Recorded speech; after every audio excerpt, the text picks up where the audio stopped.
Welcome back to the channel. This week we're going to be building a propane fire table for the back patio. Now I've built one of these before I had a YouTube channel, and I definitely would do quite a few things differently, so make sure you stay tuned. There will be links to everything I use down below in the description. So let's get building.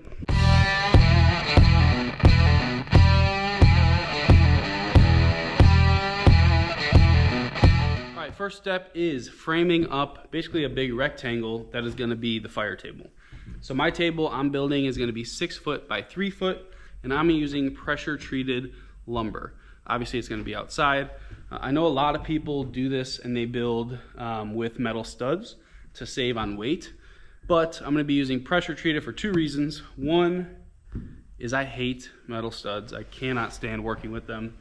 And 2 is going to be cost. So treated 2x4s, 8 foot long, in my area are like $3.50 each, and metal studs are just under $10. So we're gonna be using about 10 studs, which means by going pressure treated, we're gonna save about 60 bucks just in the framing portion. And I have something up my sleeve a little bit later that I'm gonna be doing to save on some weight, so I'm really not worried about it at all.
All right, so as you can see, we got our 4 walls built. I left the middle support out of this one because this is going to be our door to access our propane tank and everything underneath the table that we need to get to.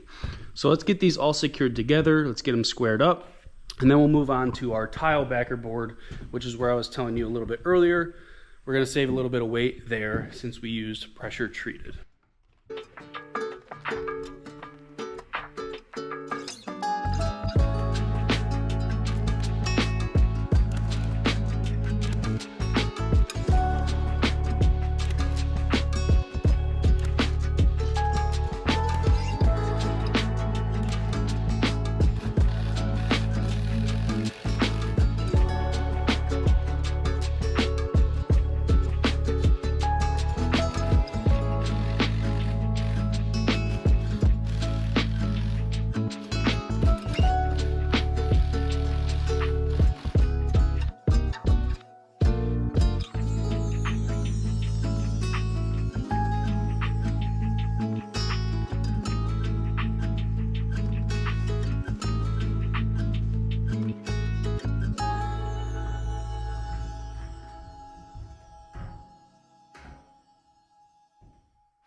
So I got the table moved into its final location because it is going to start getting pretty heavy.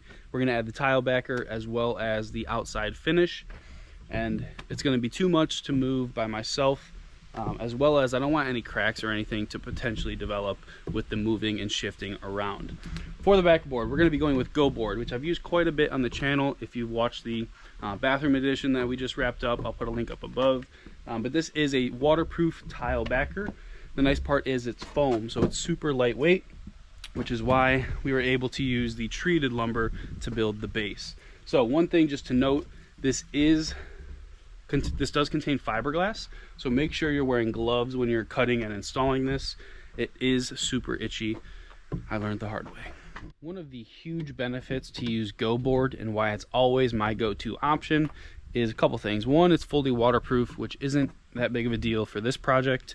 But the nice part is there's zero dust when you cut it, unlike a cement board product. You don't need an angle grinder, you don't need to cut it outside. This simply cuts with a utility knife and a straight edge. You score it, you snap it, and you're done.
So we got all of the tile backer board installed, and on the other table I built before, I just went right into finishing, which that table is still holding up really, really well, but I do have some slight cracking on the seams of the board. So for this one, learn my lesson. I'm going to be using some metal corner bead.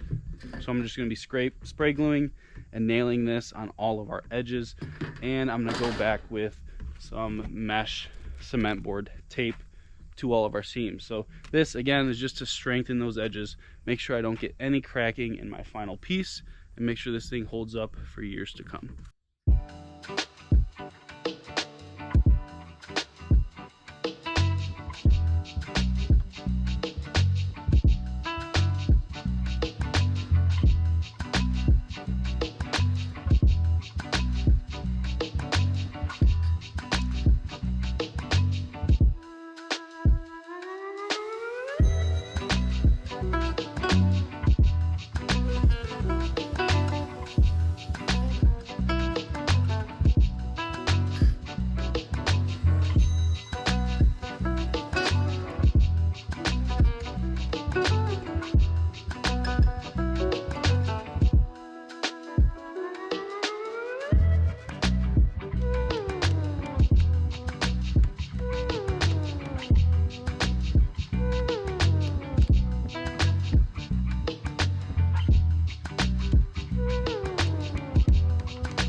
So we are fully prepped and ready to go. Obviously we got our tile backer board, we got our corner bead on there, we got our mesh tape.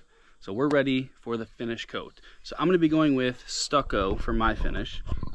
We just got our base coat here, our scratch coat, and then we have a two-part. So this is obviously part one, and then part two will be our finish or our top coat. So I'm gonna get to mix this up. I'm gonna trowel this thing on.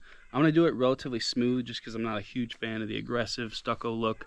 But I've never done stucco before, so don't do what I'm doing. Just watch a couple videos, so hopefully it turns out, but I'm fairly confident it'll be just fine.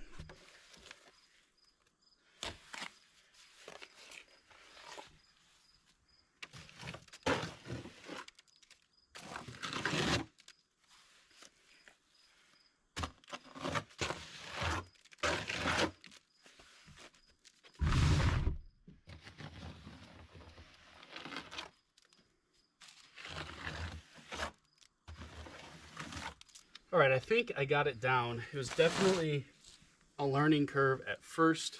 I think I was trying to put it on too thin, but put it on about, I don't know, 1/4 inch, 3/8 thick. Let it harden up a little bit. Then you just come back, smooth it out.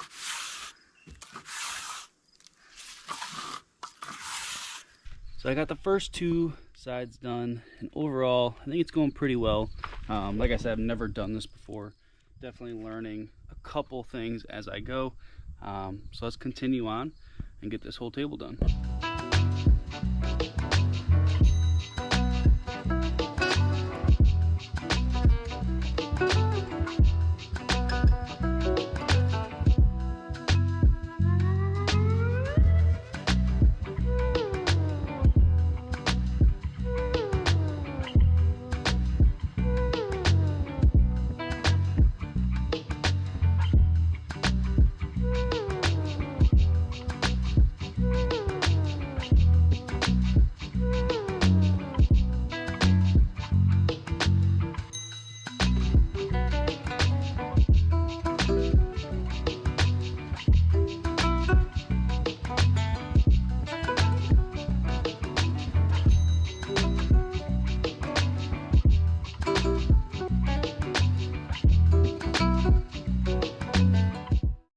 Stucco day 2. So we got the base coat all applied yesterday.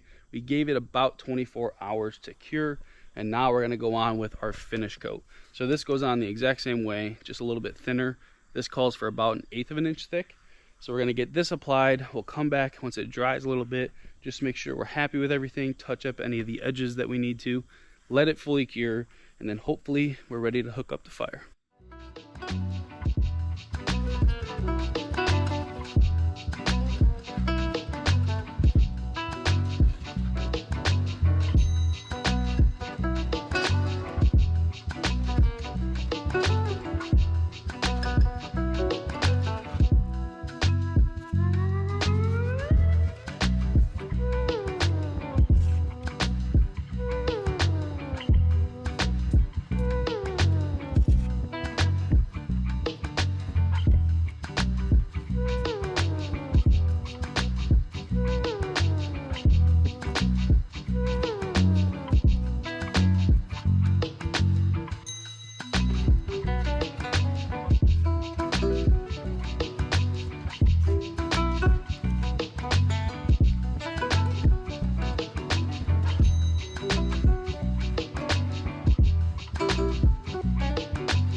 With the stucco completely cured, it's now time for the best part of the project, and that is actually setting in the fire pan and putting in all of the fire rock.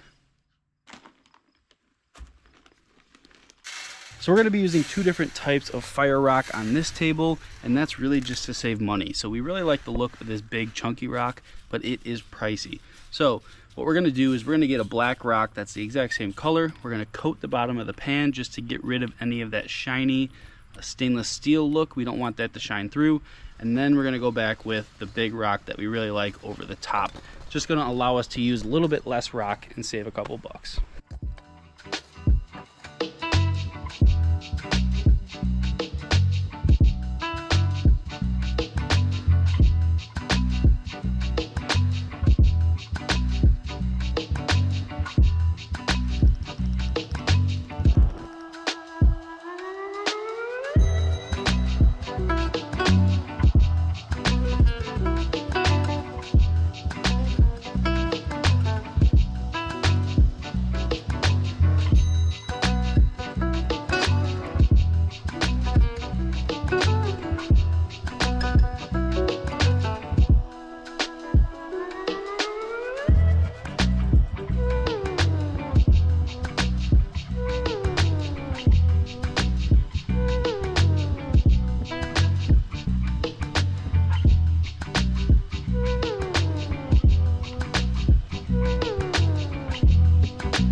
So that's going to be it for this week's video. I hope you guys picked up on something you can incorporate to your build if you're going to tackle this. I highly encourage you do so. Again, there is links down below to everything that you are going to need to accomplish that. It's the best time of year to have a fire table. You know, it's football season. Obviously, it's fall. There's chilly nights. Maybe have a cocktail and stay warm while you do so. So, appreciate you guys watching. Thank you very much, and we'll see you next time.